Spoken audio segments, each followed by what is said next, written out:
it feels good to be able to sit down and review Assassination Classroom.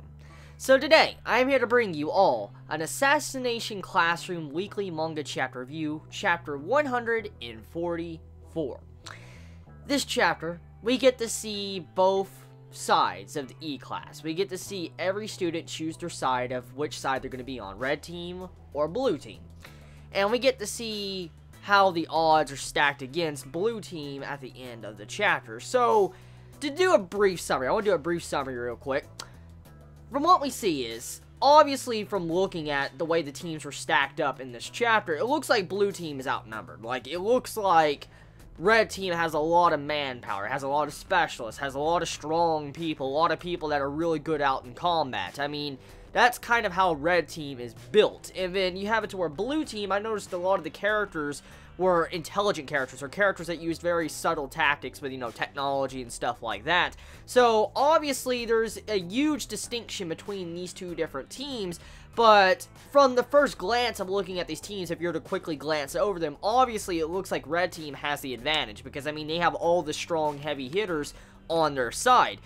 But all the intelligent people that, you know, may not be physically strong, but are very subtle or know how to think of plans on the fly, I think are going to be able to make up for the lack of manpower, which Coral Sensei talked about in last week's chapter. So, obviously, we really don't know which side's going to win, because, I mean, even though it looks like the odds are stacked against blue team, we all know each individual character has their own strength and their own different ability about them that makes them stand up like differently compared to everybody else that's in E-class. And so you have to wonder right now, like, at the end of the day, which team is going to reign supreme? Is it going to be the red team, or is it going to be the blue team? I mean, as I said in my first review of reviewing this manga, the endgame of this series can quickly change at the snap of a dime. It's fucking that quick, because depending on how this goes in this arc, the endgame will depend on how this series will end up, and, like, the main plot, or the final arc of the series will end up on. So, a lot of things are riding on this arc, a lot of importance, and a lot of characterization probably is going to take place in this arc, along with some character development, character build-up, and some progression going on. So, I can't wait to see how this arc is going to do something like that. But the big things we need to really look at when it comes to this chapter, first thing, is that right now, you don't know which side will win, because at the end, or in the middle of the chapter, the fight's already beginning, and it seemed like, you know, red team had the upper hand. They were sniping people, like Chibi was sniping people like they're fucking nothing. Like, he shot him in a crazy distance, like in the mountain distance, and he factored in, like, the air pressure and stuff. It was fucking ridiculous. And then all of a sudden you see it how, you know, Kanzaki, I think that's her name, she comes in, and she completely obliterates Chibi and them like it's nothing. Like, she went straight up yandere mode. She, like, does this and, like, licks her finger, and I'm like, whoa, hold the fucking phone, holy shit. Holy shit, Kanzaki. Like, that's crazy. That's crazy.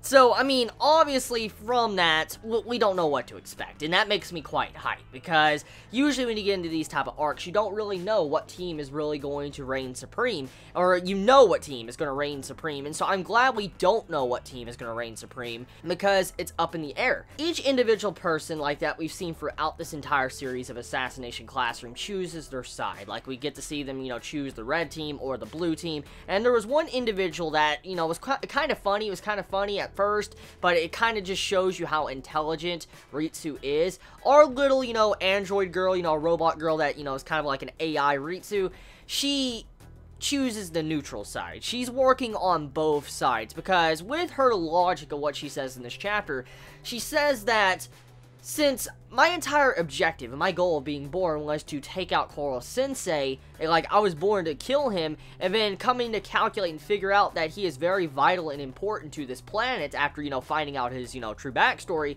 it would kind of be a shame to kill him off, because he's very vital, like, for the survival of the planet, and, you know, him teaching kids and the future of the human race. And then on top of that, she says, like, at the moment, I don't have the, you know, the computer specs, like, to be able to actually understand what is correct or not. So right now I want to just stay as neutral. So we get to see, you know, Ritsu's side, and what's very ironic is out of all, you know, the students, Ritsu was the computer program that was kind of modified by Coral Sensei. Like, you know, she was slightly modified in the beginning because of Coral Sensei, and she had a backup copy, kind of how it was at the end.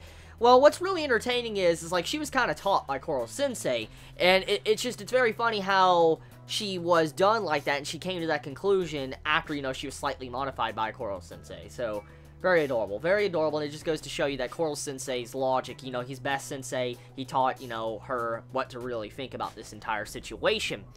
So, besides that, I mean, the chapter, very straightforward. I mean, it's just setting up for this arc, and that's about it. I cannot wait to see where this is going to go, because it's going to get fucking epic. So, tell me your thoughts in the comments below. I mean, how do you feel about this entire chapter? How do you feel about that artwork? How do you feel about that ending? Conclusion with Kanzaki just wrecking everybody like it was fucking nothing and going yandere mode? How do you feel about Chiba getting wrecked like that so early? Let me know your thoughts in the comments below. You have a wonderful day or not wherever you live. Please be safe. Chibi out.